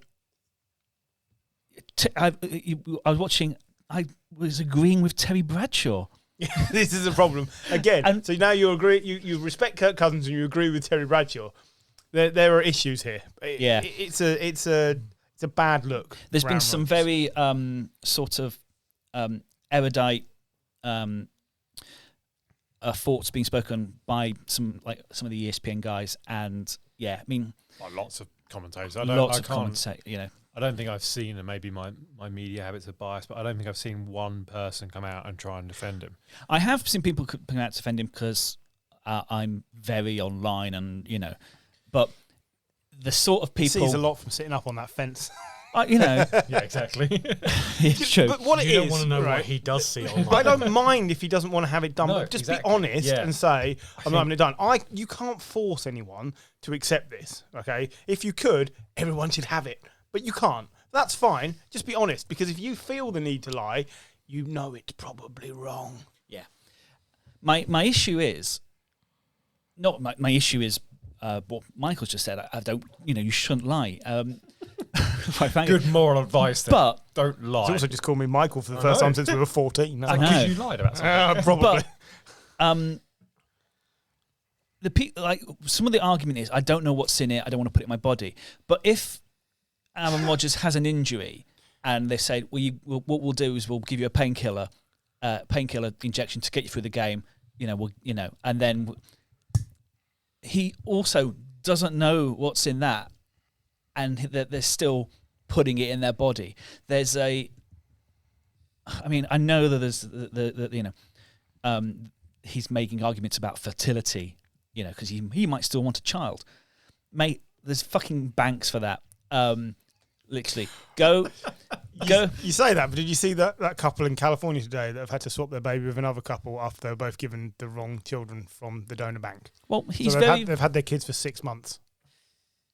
Well, he's very rich. Go to a better bank than that. You think you just keep the one you've got in case the other one's shit? Look, I didn't know swapping him was an option. But yeah, I mean, like, what's the number for Northampton General? Yeah, look, I think the Aaron Rodgers thing is what he's done. He's cost his team a loss here. He's cost his team an easy win. Absolutely. Let's get Chiefs to the game. At the moment are incredibly beatable. They were there for the taking. Yeah. They scored 13 points. 13 points. This is like meant to be one of the best, if not the best offense. They're broken. In the AFC. They're just broken. They are broken. I don't know how you go about fixing it. They need a running game. They've got to run it. Like Darrell Williams had a decent enough game, 19 carries, 70 yards. Derek Gore is maybe not as good as Hall of Fame Frank Gore, but at least he's an option. Hall of Fame and boxer, apparently, Frank Gore. Well, he can go into 2 Hall of Fames, then. Yeah, to be fair, the man doesn't get injured. No, yeah, so it'd be interesting to see him get knocked out in the first round. I don't. They could not move the ball against a Green Bay defense, which is good. Played well, but they've got injuries on that defense as well. Yeah, it's good, but 13 points is not good enough. The Packers lost because Rodgers wasn't there. If they'd have been there, they'd have crucified the Chiefs. Jordan Love didn't look ready. He's had a year sitting behind Aaron Rodgers, so we're now a year and a half into his time with Green Bay. Didn't look ready. No, he is a year and a half in, but we can say, Patrick Mahomes had a year behind Alex Smith. He knew day one of season 2 he was playing. Yeah, Jordan Love does not expect to play this season. So coming in week 8, look at last week and to some extent this week, the amount of kind of backup quarterbacks we've had come in at various late stages within games as well. Trevor Siemian coming in the game and playing very well. Your job as a backup is to be ready to play. That's your job. It is, but I mean, we're also comparing Trevor Siemian, seven-year veteran. Mike White, Davis Mills has been playing better. Yeah, that's the problem. The audition did not go well. He was 6 for 17 against the blitz for 31 yards. Like, I know Spagnuolo kind of dialed up the blitz a lot because it's basically a rookie quarterback. It's his first start, and you are going to try and get into his head. But 6 for 17. Yeah. Oh no, I'm not. I'm not here to. It wasn't what Green Bay management would want to see when they know they face losing Aaron Rodgers and you spent a first-round pick on this guy. Yeah. That's the problem. I said to you at one point, it looks a bit like when DeShone Kizer and Brett Hundley quarterback this team. Yeah. People are trying to make something out of nothing. Not just first round, they traded up for this guy. Yeah. So, Which is what started off the pissed off Aaron Rodgers story. can I also bring in Mason Crosby into this conversation? Yeah. Yeah. 0-2 from the field. As I think I said to you on the text message, this isn't the time to be missing No. field goals, Mason. The first one looked like it was on him or the holder. I don't know how much of an effect it has, whether the laces are facing the right way, but he was complaining to the holder that the laces weren't facing the right way. The second one was just blocked, which is a good special teams play. But they needed to be perfect on the day to help an imperfect quarterback, and they weren't. I'm just surprised. Like Matt LaFleur said, this one's on me. I didn't coach the game properly to help us win. I don't believe it. I think he thought this is what Jordan Love should be capable of. Yeah. And he basically looked like a deer in headlights. Now, that's fine because he'll probably be much better than this one audition.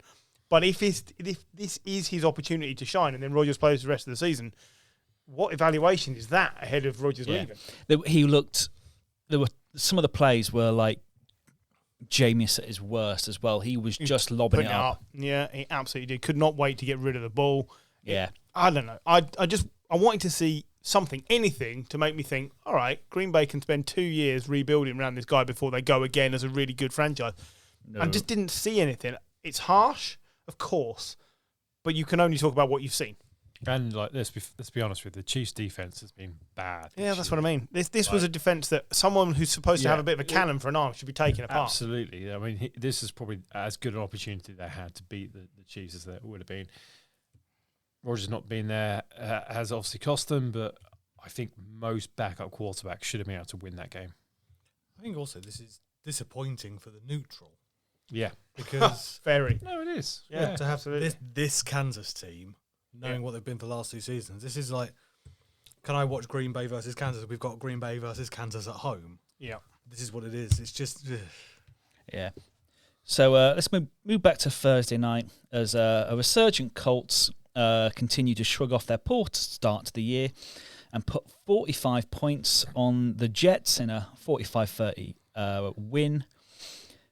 Things could have been so different if Mike White had stayed in the game. Have you got Mike White's stats in front of you, Jim? 7 for 11, 95 yards and a touchdown. In, 14 plays or something? It wasn't a lot. Yeah, no, not a lot. And then he injured his forearm. Basically, he bruised his arm, which meant he couldn't grip the ball, so they took him out of the game. Slight hindrance. And then Josh Johnson came in and threw for 300 yards. 317 yards, 3 and was touchdowns brilliant. and interception. The Colts defense didn't turn up. It's just that Carson Wentz is playing really well, and Jonathan Taylor is playing brilliantly. What a game for Jonathan Taylor. Top 3 running back right now for me. He's there every week. If you Are we classing Derrick Henry in the top 3 because he's injured or not? yes, If you were to starting running backs, probably not. But form-wise, Yeah. in the last few weeks, On the I've been season- I've been a Jonathan Taylor doubter, and on the season he's a top 3 for me. I think he's been superb. Henry's clearly 1, Chubb's 2. Chubb's 2, 2. and then it's just Zeke? no. Not this year. Better than Jonathan Taylor this year? No. Dalvin Cook? No. Christian McCaffrey? I No. don't know. Dalvin Cook's had a good year. He's Dalvin- quietly He's had a had good some. year. He's had some quiet He's games been- as well. He's injured as well. Yeah. Lamar Jackson? But this is the thing with Taylor. He's there every week. Jalen Hurts. So I'm just saying, on the year, if not overall talent-wise, but on the year, He's definitely it could in the- not be better. I mean, yeah, he's definitely in the conversation because we're having a conversation. Exactly. I'll tell you one thing that infuriated me with this game. I got rid of Elijah Moore in fantasy last week. That was a mistake. It was a mistake. Yeah. That was a mistake because Well- they quite like him there. I've waited 9 weeks for that bitch to turn up. This is a great win for the Colts because any wins they get are great wins. They're chasing for a wildcard spot. I don't think they're going to catch the Titans. I mean, I know They're not going to catch the it Titans. seems We went unlikely. They're through who 3 they- games back, effectively. Yeah, aren't we they? went through who the Titans are playing Right. for the rest of the So- year, so they're not going to do it. So they're chasing the wild card, and they're well in that conversation. What are the next 3 games for the Colts? What do they look like compared to say the Titans Next 3 games are the Jags win. at the Bills. Possible win. No. Well, the Bills are really up and down. Yeah. I think the Colts could win that. That'll be The a Bills' closer game. ceiling is much higher Yes. than the Colts, but Carson Wentz is currently playing as well, if not better, than Josh Allen. If I'd have told you that a week ago, you'd have laughed at me if I said. I don't think I would have. No, I don't think I'd have laughed at it. So this much conversation at What's the the Bills. third one? Bucks. At home. It's a season-defining stretch because if they come out of that 2-1, then you say this is brilliant. If they come out of that 1-2 or 0-3, And they've still got to play Season the over. Texans and the Jags again Yeah. as well. So I don't think they'll lose to the Jags. So if they lose those 3, they're 4-8. Yeah, Dead. their margin for error is very little, but they're not making the errors.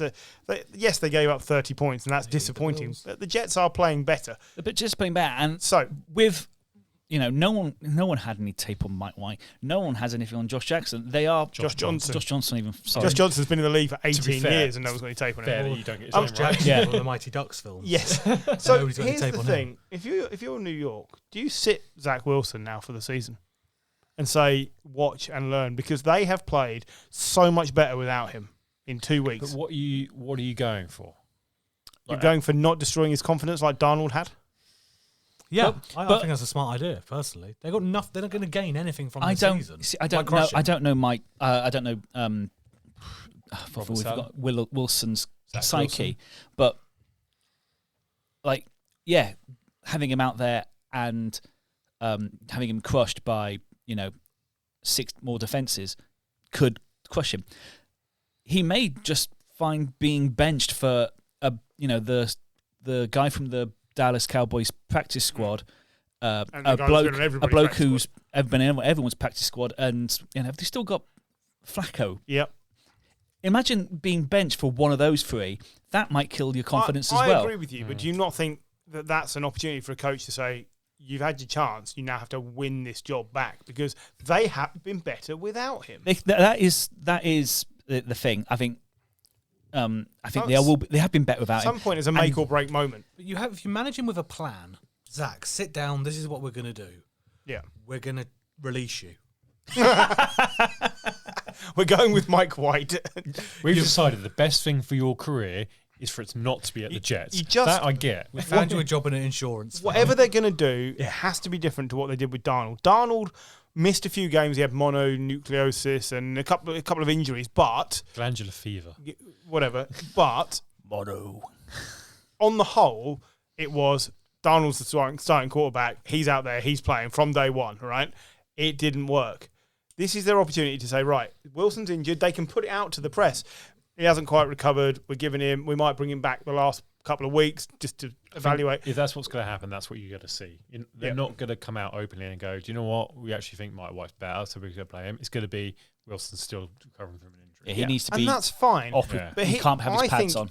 I think he needs to sit and watch. I said from the start of the season, starting Zach Wilson is the wrong move. He was not ready. He was no more ready than Justin Fields or Trey Lance. He just wasn't ready. I think he was the least ready of all of them, possibly because I'd probably disagree with that. We're not seeing Trey Lance properly yet. But I mean, what I would the flip side to that, and actually I can make my own counter argument to this, is that playing him gives him experience. And I think we'll see it when we talk about Chicago. Justin Fields probably had his best game, and that comes from experience, like playing at the speed of the NFL and getting used to that speed and getting used to that level of processing. But Justin Fields, you can see, is on an up trajectory. Yeah, Zach Wilson has was been on a down trajectory. I mean, also, I don't know. Learn Can from you go Darnold. down from 0? Learn from Darnold. Just No, that's what but I'm saying. They're building a team around Justin Fields. They're Zach Wilson's next man up. Yeah, He's got Crowder. Corey Davis. Now it's Crowder. Yeah, I don't know. I want to not see what's happened to Darnold be repeated. It would be a waste. I think we're all fans of Salah, but No.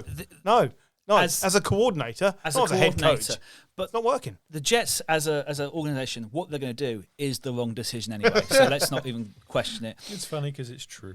Monday night, the game was ruled by penalties. Did both teams have 100+ yards of penalties? I think so. Some of them, some of the calls. we're gonna get into Right, that in a minute. come on, let's do it. The taunting call. Yeah. The taunting call that clearly wasn't taunting. Oh my God, this has just got ridiculous. Did you see the referee interview? No, but he said what was something about his posture. He said he postured in a taunting manner. Oh my God. If only the NFL was trying to divert attention from various things happening this week by focusing on one ridiculously specific area. They seem to have found a problem which doesn't exist because no one cared really about taunting. Maybe it set a bad example. Yeah, celebrating over an injured player is probably the bad thing to do. That's different. If you're celebrating a touchdown or a great sack or it was a great play, and the Steelers released him. He wanted to make a point. I'm still here. I'm good. Yeah, he was turning around to his own bench as well, wasn't it? It doesn't matter who he was flexing at. Just let him get on with it. There's no need to call that. We get annoyed by these stupid penalties for pass interference or blocking or whatever it might be, but at least that has a direct effect on the game. This effectively took away a play that could have been a scoring drive. He stood there looking at them. It's just dumb. You looked at me a bit nasty there. And then they got the call for touching the back of the ref as he walked off. Apparently that wasn't involved, and to be fair, the ref backed into him. Yeah, he did. Apparently that had nothing to do with it. It was all about the posturing to the opposing bench, which is just ridiculous. I love American football, but sometimes I hate the NFL. Yeah. Well, they get it wrong. It's just this has been. I mean, I think we saw it a few years back with the amount of times that players were called on unnecessary roughness on the quarterbacks. We seem to we go through phases where something gets highlighted. And then they pull back. So hopefully at some point over the next week or so, and I think this might be the straw that breaks the camel's back, they'll pull back and go, all right, yeah, okay, we might have taken it a bit too far. We should mention it was a 27-29 victory for the Steelers. Yes. Because we didn't actually bring that up. Steelers started 0-3. They've now won 4 straight. Yeah. Looking good, aren't they? Never doubt Tomlin. Never doubt Tomlin, but you can doubt Big Ben. But he's doing just enough. He was clutch on the final drive. He's the Dalton level. He is now the Dalton level. He had some clutch plays. He's below Dalton level. He had some clutch plays on that final drive, but Chris Boswell became the first player in NFL history to make multiple 50-yard field goals, make a game-winning field goal, and recover an opponent's fumble in the same game. All in the same quarter. All in the same quarter, as it turns out. This was a guy who last week got destroyed. He changed colour because the shit drained out of him when he hit the floor. And his soul disappeared. It looked like a fatality from Mortal Kombat, and all of a sudden he's back making history. Do you know what? The Steelers are coming good, and Tomlin doesn't do losing seasons. Nope. So they're going to be right up 150th win as a Steeler. So second most winning. The second most winning is he is slowly catching number one. I think he's got another 35 wins. He's also 23-4 against rookies. Yeah, I know. He's right up there with the Belichick level. Yeah. Justin Fields can play. Yeah, he can.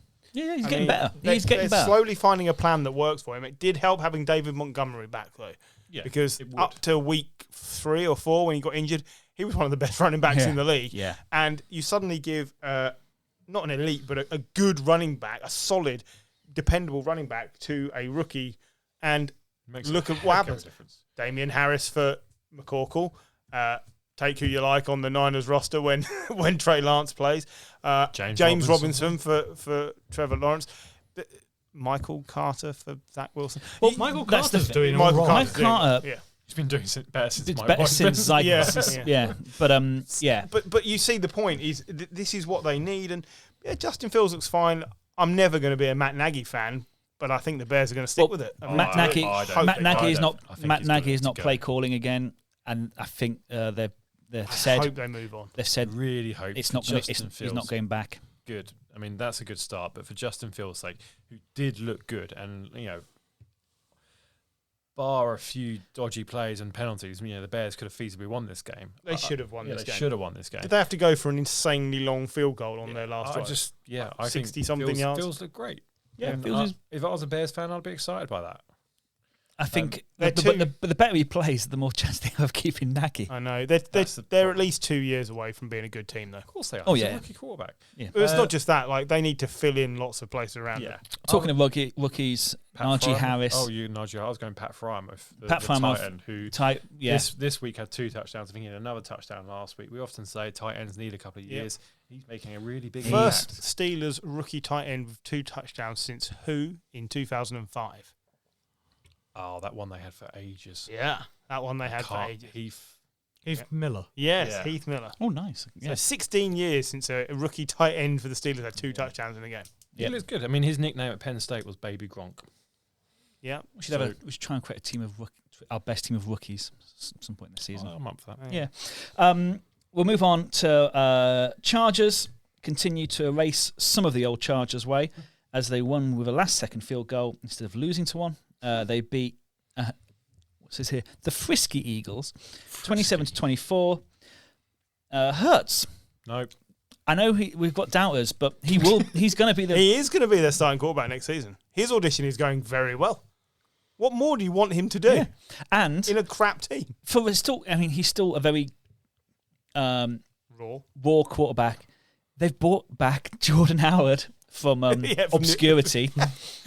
Bizarrely, back from themselves, who I think they released him a couple of, he's back and he moved the ball.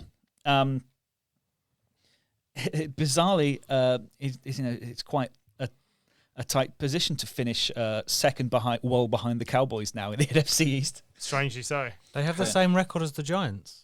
Yeah. The Giants could end up second in that division. How do we start this part talking about Jalen Hurts when Justin Herbert has an amazing game? I know. But yeah.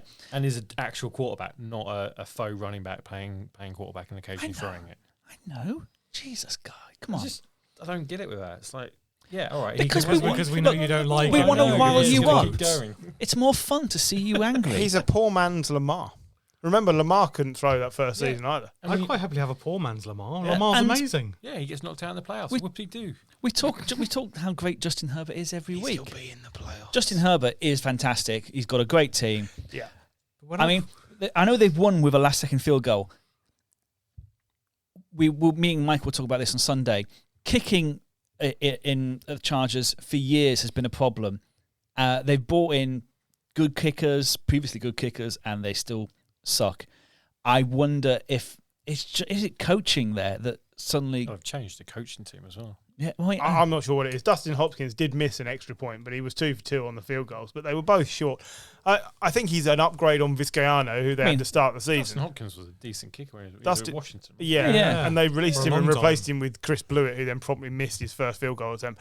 I think he's going to be the best one they've had for a while. And better than Money Badger. Yeah. Money Badger was so up and down. Like, he was brilliant from 50 yards, but couldn't hit anything from 25. It was strange. Which is a problem. This is 2 teams that are doing what they should be doing. Yeah. The Chargers are on the upswing. Philadelphia are building something for next season. Devonta Smith, I thought, was fantastic.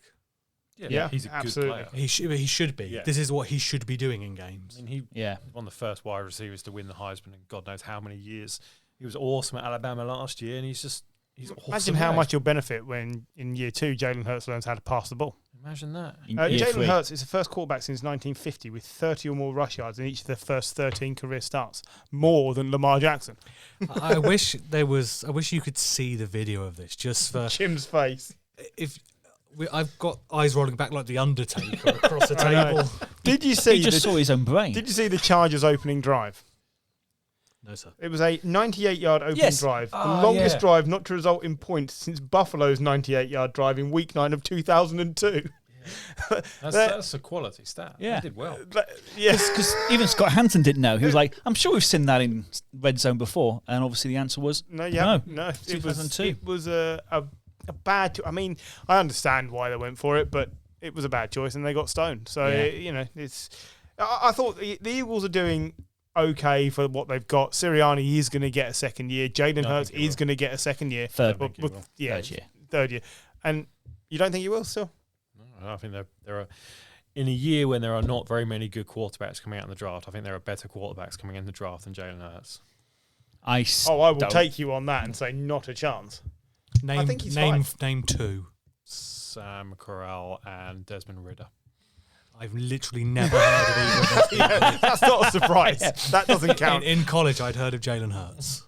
That's not an Of course evaluation. you'd heard of Jalen Hurts. He played for Alabama and Oklahoma. The college, Exactly. the college talented ladder players for do that. quarterbacks is fickle because at the start of the season you'd have told me it was Spencer Rattler. Yeah, that's taken a big nose. Yeah, it I mean, has. that if you look up shit the bed in a dictionary, there's a picture of Spencer Rattler in there. It's not wrong. But yeah, finally, the battle of the bottom. The Texans got Tyrod back. Sorry, what? What? Battle of the bottom? Yeah, battle of the bottom. I don't understand. I thought the Lions were on a bye. Well, no, they yeah, we went through this earlier, but yeah, the Texans got Tyrod back, and the Dolphins played without Tua, but yeah, a turgid game, finished 17-9. Miami get the win. Turnover fest. 9 turnovers in this game, which was the most for fucking ages. I can't even remember now how long it's been because this podcast has been going on for a while. But What's the opposite is of an terrible. advert? What's the word that's the opposite of an advert? I don't know. Something derogatory. I don't know what the word is. Because if I was advertising the NFL, this would not be what I'd do. This game would be the opposite of an advert. I'd show people this game to put them off being a fan of the NFL. Yes, it didn't do anybody any favours. Least of all Tua, because what we've learnt is, and I think I'm fairly safe here, I like Tua. I think he should be given time, but he is as good as Jacoby Brissett. They both have one win for this team. Yeah. And Do you remember when Tua beat out Jalen Hurts for the Alabama quarterback position? yeah, Well, we had suck for Sam, tank for Tua. Yep. Be careful what you wish for, guys. But when the smartest person in Houston is Deshaun Watson's accountant. Yeah. which one of these teams has the better running game? I think Houston. Is it possible it's Just- neither? Just about Houston.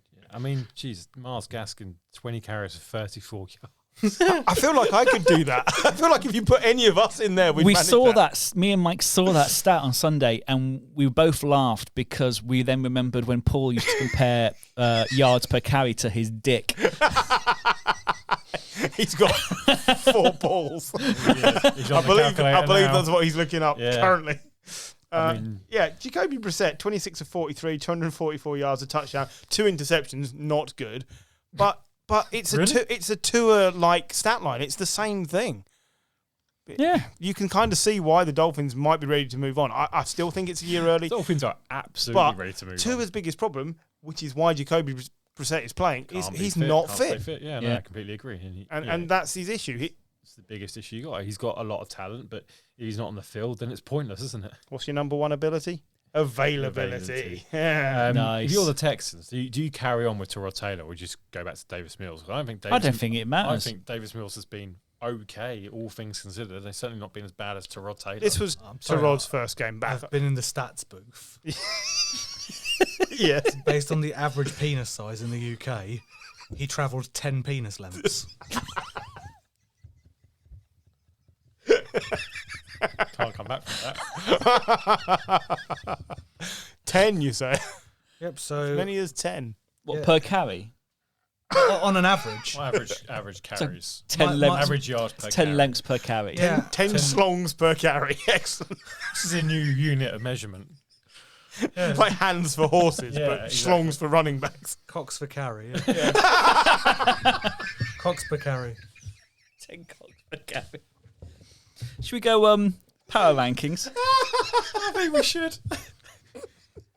So, Can't put your serious The voice results- on now. We've just the- come up with a new stat. That's going to be on pro football ratings and everything.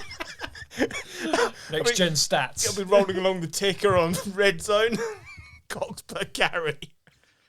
so would anyone like to guess who is number one It's got in to our be power ranking? consensus, and it's got to be the Cardinals. Yeah, I'd say. It is the Cardinals. Did anyone was not it put them one? consensus? One person didn't pick the Cardinals. Gary. He's at home. Oh, who did he put at number one? Los Angeles Rams. Only because he's predicted them to win the Super Of course, yeah, he's digging in deep here. And the thing is, That'd be a first. at number 2 is the Los Angeles Rams. They I range think I might have from had them lower down than that. Bowl. Oh, I had them third. I had them third. I had them second. So apologies. It's quite. Don't apologise. The third. Who wants to guess third? Packers. Packers. Yeah. Gary had them down at sixth. Some people had them down as second. Yeah. So basically, Surely the Bucks have got to be fairly high up. fourth. Okay. I had them at second, I believe. Really? That team's so good. The Bills. I think on their day they can beat anybody. Yeah. Yeah. And yeah, I mean every team this year. I mean, Do you not are think, having though, bad games? looking at the top four, how many AFC teams are in our top four? Just read the teams. Cardinals, Rams, Packers, Bucks, So none. Number 5? Bills. So that's the first one. Then the Tetons, Ravens, Cowboys. And rounding out the top 10 is the Chargers and the Browns. Who's always the most fun? This is unusual, though, because it means already that for the first time ever, I've rated the Pats higher than anyone else, because I had them at number 9. You had so you That's had the very Pats rare. at 9. They go down to 15th. Jim had them at 15th. Really? I had them at 11th. I had them very similar to Paul. So, I actually, in hindsight, I might move them to 14. Oof! biggest gainers since week 4. Is Jonathan Taylor at 52 cocks per carry? So, they have gone up by 13 positions since week Steelers? 4. No, Bengals. nope. We've talked about them. The Titans. It's the Tetons. Yeah. Yeah, it did. I mean, They the last thing started was after week slowly. 4. It was Yeah, they were yeah. 2 and 2, weren't they? So Steelers have gone up 9 places. They are in 16th, but we were quite low on them at week 4. I think they were 1 and 3. Biggest losers, 49ers. Panthers? Raiders. Panthers. Come on, it's got to be the Yeah, Panthers. I had them at 26th now. 14 positions they've dropped down. They are 22nd. at 23rd. Come on, tell me about the bottom. So it probably there is some I'll conjecture. schedule you Some with a people have proctologist. it's not a consensus pick. Can't quite put my finger on So it. who? Go on. So who's the gaping? Who's the anus of the NFL? I assume that most people have gone with the Lions, but I went with the Texans. It is the I Texans. also went with the Texans. I went with the I would- Lions. 3 people here went with the Texans. 2 went with the Lions. Fair So enough. Lions 31st. Then it is the Jags at 30, Jets at 29. What the fuck at 28. 27 is the Dolphins. 26 is the Giants. How have people put the Dolphins that high up? They've been an abortion since week Hang 2. on, I've got the Jets, Jags, Lions, and Texans below the Dolphins. I think that's fair. It's basically I've got the Dolphins at 30. They are terrible. I'd rather play I the think- Dolphins than the Jets. Yeah, so would I. I Yes. think, I think Gary's forgotten how bad the Dolphins are. That's why he's got them at 24th. I and put that's the pushed Jets them up. and the Jags above the 24th. Dolphins. Now, can I ask you, as it's been a recurring theme of this cast, who is the Dalton level on average? Who is 16? Steelers are 16. I had The the Broncos are 17. Ah, okay. They're the lower Dalton level. Who was the most confused, I guess? Where did we have the biggest difference? Browns? Vikings. Vikings. Ooh. I had them at 21. I had them very low because I think they're shit. So I had them at 27. Jim had them at 18th. So yeah, Some quite- confusion there. some difference. But Tell yeah, me where the Seahawks ended up, because they were the hardest ones for me to place. Seahawks Well, hard for me. They 19th. shit. I had them at 18. I had them them at 19. 16 because next week they get Russell Wilson and Chris Carson You back. can't judge this on next week. I'm just going to say, I think they've not been. They're the best 3 and 5 team. Yeah, They're not the best 3 and 16. they might be. Well, no, they're playing the Packers, and it might not. Rodgers might not be back. It's true, because he's a lying bastard.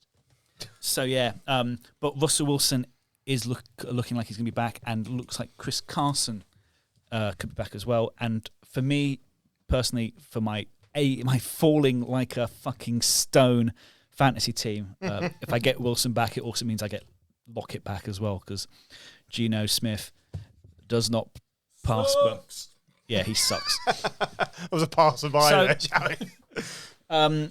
Next week's games, we'll have a pick of next week's games, and then we'll call it a night, because we've gone quite long today. Well, I'm actually looking forward to Browns Patriots. I think it could either be a really narrow, like 1 point Patriots win, or the Browns will blow the doors off us. But I think it'll be a good game. I really do. That's an excellent litmus test for both teams. Who wants to go next whilst I bring up the games? I will go next. I want to see the Saints at Titans. Oh, yes. This will be a good test of Titans, but also a good test of the Saints as well. See if that defense can hold up that offense. You don't want to watch Rams run over the 49ers? I literally just looked at that and went, oh my God. There are some turd games next week, by the way. It's a poor week, isn't it? I'd like to see Raiders Chiefs, because that's two teams that could determine who's coming out of that division. It really could. It absolutely could. I'm going to say Niners Rams, because I just want to see Jim angry again. I'll tell you this as well. If I was the Cowboys, I wouldn't want to necessarily be playing the Falcons after I've just got my arse handed to me. That's a banana skin game. In Atlanta as well. And as well, I'd like to see the Broncos carry on their momentum. They're playing the Vikings? Playing Jalen Hurts. They're playing Eagles. Playing Eagles, yeah. So, yeah, but don't worry, because the Lions could definitely notch up a win coming off the bye. Oh, they're playing the Steelers. So 151 wins for Mike Tomlin. But you've got to remember, the Steelers occasionally will just absolutely shit the bed. Like diarrhea. They play down, don't they? But I don't think they can play down enough. Is Mike White going to be back enough to beat the Bills? That's what I want to know. This is an angry Bills in Buffalo. You'd have thought so. Yeah. No, I think in a divisional game, I don't think I don't think they're going to have a repeat of last week. I hope not. But yeah, anyway, thank you for joining us. We'll be back next week for week 10 and some of that dross. Until then, we'll see you later. Bye.